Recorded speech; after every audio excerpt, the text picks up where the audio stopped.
அஸ்ஸலாமு அலைக்கும் ரஹ்மத்துல்லாஹி வபரகாத்துஹு. அல்ஹம்துலில்லா. இன்றைக்கான பதிவு கொஞ்சம் ஸ்பெஷலான ஒரு பதிவு தான். ஏன்னா நம்மளோட வீட்டில் வானவர்கள் இருப்பதற்கான 9 அறிகுறிகளை தான் பார்க்க போகிறோம். இது வரைக்கும் நம்ம யாராவது யோசிச்சிருக்கோமா, நம்ம வீட்டில் வானவர்கள் இருக்காங்களா, நம்ம கூட இருக்கிறாங்களா அப்படிங்கிறத பற்றி கண்டிப்பாக இந்த பதிவை முழுமையாக கேளுங்க. நீங்களே அதை கண்டுபிடிக்க முடியும். அதற்கு முன்பாக நம்மளோட கல்ப் ரிலாக்ஸ் சேனலை நீங்கள் சப்ஸ்கிரைப் பண்ணி வச்சுக்கோங்க. இந்த சேனலில் உங்களோட மைண்டை ரிலாக்ஸ் பண்ணக்கூடிய, உங்களோட துவாக்களையெல்லாம் கபூலாக்கக்கூடிய, உங்களை அல்லாஹ்வின் பக்கம் நெருங்கக்கூடிய சில திக்ருகளை சவுண்ட்ஸாக நம்ம கொடுத்துருக்கோம். இன்ஷா அல்லாஹ் இதை நீங்கள் ஹெட்ஃபோன் மாதிரி காதில் போட்டு நீங்கள் கேளுங்க. தனிமையில் இருக்கும்போது கேளுங்க, அல்லது நீங்கள் வேலை பார்த்துட்டே இருக்கீங்க அப்படின்னா இதை கேளுங்க. கண்டிப்பாக அந்த வேலை கூட உங்களுக்கு அமலாக மாறும். கண்டிப்பாக அதற்கு பிறகு உங்களோட மனசில் ஒரு சில மாற்றங்கள் வரும், உங்களோட வாழ்க்கையிலையும் ஒரு சில மாற்றங்கள் வரும். கண்டிப்பாக இது எல்லாருக்குமே ஒரு அவசியமான ஒரு சேனல் அப்படின்னே நான் சொல்வேன். முடிஞ்ச அளவுக்கு நிறைய நபர்களுக்கு ஷேர் பண்ணுங்கள். நீங்களும் தொடர்ந்து சப்போர்ட் பண்ணுங்கள். இந்த சேனலோட லிங்கை ஃபஸ்ட் கமெண்ட்டில் நான் பின் பண்ணுறேன். நம்ம வீட்டில் வானவர்கள் இருக்கிறாங்களா அப்படிங்கிறத தெரிஞ்சுக்கிறதுக்கான அடையாளங்களை பார்க்கலாம். இப்போ நம்ம புதுசாக ஒருத்தவங்க வீட்டுக்கு போகிறோம் அப்படின்னா சில வீடுகளில் ஒரு பாசிட்டிவ் எனர்ஜி நமக்கு கிடைக்கும். சில வீடுகளில் நம்ம நுழையும் போது ஏன் தான் நம்ம இங்கே வந்தோமோ அப்படிங்கிற மாதிரி ஒரு ஃபீல் நமக்கு கொடுக்கும். காரணம் என்ன தெரியுமா? கண்டிப்பாக அந்த இடத்துல வானவர்கள் இருக்கிறாங்களா இல்லையா அப்படிங்கிறது தான். வானவர்கள் இருந்தால் அந்த வீடு ரொம்ப அமைதியாக இருக்கும். அந்த வீட்டை பார்க்கும்போது நமக்கும் இன்னும் கொஞ்ச நேரம் அங்கே இருக்கலாம் அப்படிங்கிற ஒரு ஃபீல் கொடுக்கும். வானவர்கள் அங்கே இல்லை அப்படிங்கிற பட்சத்தில் அந்த இடத்த விட்டு நகர்ந்தா போதும், என் மனசுக்கு ஏதோ சங்கடமாக இருக்குது, ஏதோ ஒரு விஷயம் பிடிக்கல அப்படிங்கிற மாதிரி தோணும். இப்படி வானவர்கள் உங்கள் வீட்டில் இருக்கிறாங்களா இல்லையா அப்படிங்கிறத தெரிஞ்சுக்கக்கூடிய 9 குறியீடுகளை தான் நம்ம இன்னைக்கு பார்க்க போகிறோம். இப்போ எந்த மாதிரி விஷயங்களை நம்ம பண்ணும்போது, அல்லது எந்த மாதிரி சில விஷயங்கள் வானவர்கள் இருக்கிறாங்க அப்படிங்கிறத தெரியப்படுத்துதுங்கிறத பார்க்கலாம். இப்போ முதல்ல குரான் ஓத ஆரம்பித்தோம் அப்படின்னா அந்த இடத்துக்கு வானவர்களுடைய வருகை அதிகமாகுது. எவ்வளோ நேரம் நம்ம அதிகமாக ஓதுறோமோ அவ்வளவு வானவர்களை ஒவ்வொரு நிமிஷத்துக்கும் எல்லாம் இறக்கிக்கிட்டே இருப்பானா. அந்த இடம் முழுவதும் வானவர்களால் நிரப்பப்படுமா.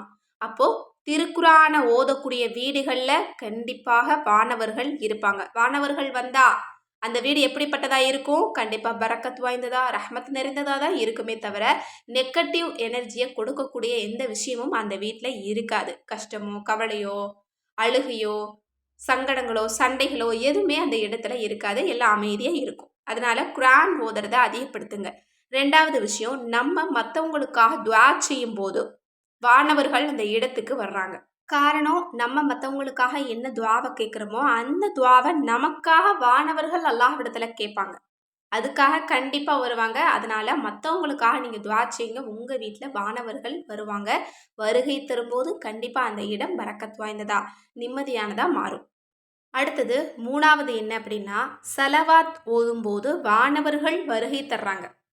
சலவாத்தை நம்ம எவ்வளோ தூரம் ஓதுறோமோ, எவ்வளோ நேரம் ஓதுறோமோ அவ்வளவு நேரம் நமக்காக வானவர்கள் துஆ செஞ்சுக்கிட்டே இருப்பாங்களாம். கண்டிப்பாக சலவாத் என்பது நிறைய பேருடைய துஆவை நமக்கு பெற்றுத்தரக்கூடிய ஒரு அம்சம். அல்லாஹ்வினுடைய துஆ முதல்ல நமக்கு கிடைக்குது. ஒரு முறை சலவாத்து சொன்னால் அல்லாஹ்வினுடைய 10 அருட்கொடை, 10 சலவாத் நமக்கு கிடைக்குது. ரசூலுல்லாஹ்வினுடைய ஷஃபாத் கிடைக்குது.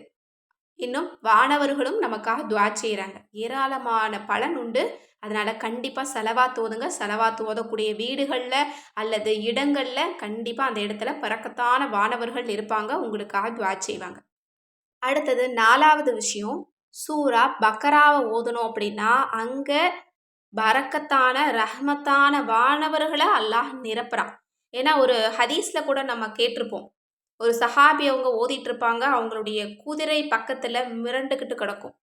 இதை பற்றி ரசூல்லா கிட்ட கேட்டபோது அவங்க சொல்லியிருப்பாங்க, நீங்கள் இன்னும் கொஞ்சம் நேரம் ஓதிருந்தீங்க அப்படின்னா வானவர்களை மனிதர்கள் பார்க்கக்கூடிய அளவிற்கு ரொம்ப இலகுவாக எளிதாக மாறி இருக்கும் அப்படின்னு. அந்த அளவு சூரா பக்கராவில் சிறந்த ஆயத்துக்கள் இருக்குது.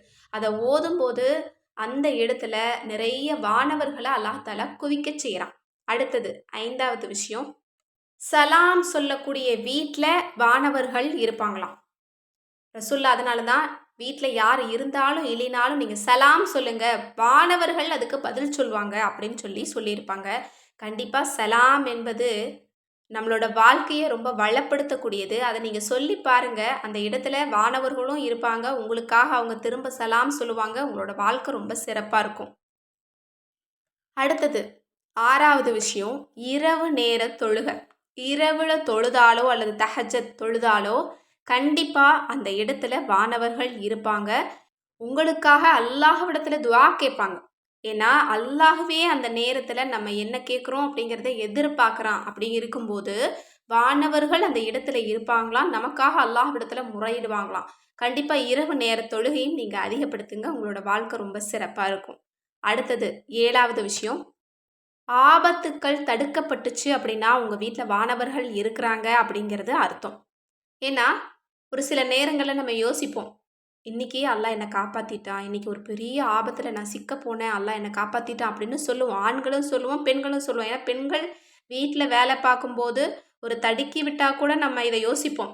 அல்லது ஒரு பால் பொங்கி கீழே விழுந்தா கூட நம்ம யோசிப்போம். அல்லது கேஸை ஆஃப் பண்ணாமல் விட்டுட்டோம் அப்படின்னாலும் கூட நம்ம யோசிப்போம் இல்லையா?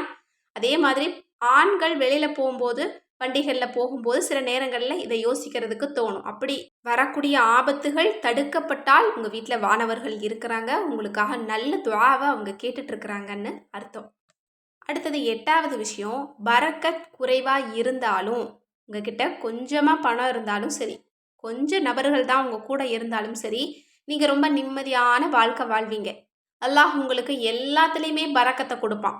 இது பரக்கத்தான வானவர்கள் உங்கள் வீட்டில் இருக்கிறது மட்டுமல்ல, உங்களுக்காக அவங்க துஆ செய்கிறாங்க அப்படிங்கிறது தான் அர்த்தம். ஏன்னா குறைவான பணம் இருந்தாலுமே சில நேரங்களில் அதில் பெரிய ஒரு சந்தோஷத்தை நம்ம அடைந்து கொள்ள முடியும். சில நேரங்களில் பெரிய அளவு பணம் இருந்தாலும் அதில் நமக்கு ஒரு மகிழ்ச்சியுமே கிடைக்காது. எப்படி வந்துச்சு எப்படி போச்சுன்னே தெரியலன்னு சொல்லுவோம். காரணம் அந்த விஷயத்தில் பரக்கத்து இல்லை அப்படின்றது தான் அர்த்தம். கண்டிப்பாக இந்த ஒரு செயல் உங்கள் வீட்டில் இருந்தாலும் வானவர்கள் உங்கள் கூட இருக்கிறாங்கன்னு அர்த்தம். அதை தக்க வச்சுக்கோங்க. அடுத்தது 9வது, இது ரொம்ப ரொம்ப முக்கியமானது, கெட்டதை விடுவது. ஒரு தவறான செயல் செய்யறதுக்கு நம்ம மனசு தோணுனா கூட நம்ம அதிலிருந்து பாதுகாக்கப்படுவோம். காரணம் நம்ம வீட்டில் பரக்கத்தான வானவர்கள் இருக்கிறாங்க. இன்னும் கெட்ட நபர்களை கூட தள்ளி வச்சுட்டு நம்ம ஒரு தனியாக இருக்க பார்ப்போம். இவங்க ஒரு எதிர்மறையான விஷயங்கள் செய்கிறாங்க அப்படிங்கிறது நம்ம மனசுக்கு சொல்லும். அதனால் கெட்ட மனிதர்கள் விட்டு விலகினாலும் சரி, கெட்ட பழக்கங்களில் இருந்து நீங்கள் விலகினாலும் சரி, உங்கள் வீட்டில் வானவர்கள் இருக்கிறாங்க, உங்களுக்கு துஆ செய்கிறாங்க, உங்களை பாவத்திலிருந்து தடுக்கிறாங்கன்றது அர்த்தம். கண்டிப்பாக இந்த 9 விஷயங்களை நீங்கள் செக் பண்ணி பாருங்கள். உங்கள் வீட்டில் வானவர்கள் இருக்கிறாங்களாங்கிறத பாருங்கள். இல்லைன்னா இந்த விஷயங்களையெல்லாம் செய்து வானவர்களை உங்கள் வீட்டில் தக்க வச்சுக்கோங்க. அந்த இடம் ரொம்ப நிம்மதியாக இருக்கும், ரொம்ப பரக்கத் வாய்ந்ததாக இருக்கும். உங்கள் வீட்டில் செல்வம் குறையாது, சந்தோஷம் நிம்மதி எதுவுமே குறையாது. அல்லாஹ் தஆலா எல்லா வீடுகளையுமே வானவர்கள் தங்கக்கூடிய பரக்கத்தான வீடாக மாற்றட்டும். ஆமீன். மேலும் ஒவ்வொரு தேவைகளுக்கும் ஒரு வஜீஃபா வேணும் அப்படின்னு நினச்சிங்கன்னா நம்மளோட அற்புத வஜீஃபாக்கள் கிதாபை இப்போவே நீங்கள் ஆர்டர் போட்டுக்கோங்க. நம்மக்கிட்ட கேட்பது கிடைக்கும் வஜீஃபா இருக்குது, தௌபா கிதாப் இருக்குது, இன்னும் கூந்தல் வளர்ச்சி தைலம் ரெடி பண்ணக்கூடிய மூலிகை இருக்குது, இன்னும் மூலிகை சீயக்காத்தூளும் இருக்குது, இன்னும் உடனடியாக க்ளோவாக மாறுறதுக்கு நம்மக்கிட்ட ரோஜாப்பூ ஃபேஸ் பேக் இருக்குது, இன்னும் மூலிகை நலங்கு மாவும் இருக்குது, இன்னும் மில்லட் மிக்ஸும் நம்மக்கிட்ட இருக்குது, இன்னும் தமிழில் குரான் 30 ஜூஸ் குரானும் நம்மக்கிட்ட கிடைக்கும், இன்னும் அரபி குரான், தமிழ் குரான், தர்ஜுமா குரான், தஜ்வீது குரான், இந்த மாதிரி குரானில் எந்த வகை குரான் தேவைப்பட்டாலும் ஸ்க்ரீனில் தெரியிற நம்பருக்கு இப்போவே வாட்ஸ்அப் மூலம் புக் பண்ணிக்கோங்க. அஸ்ஸலாமு அலைக்கும் வரஹ்மத்துல்லாஹி வபரகாத்துஹு.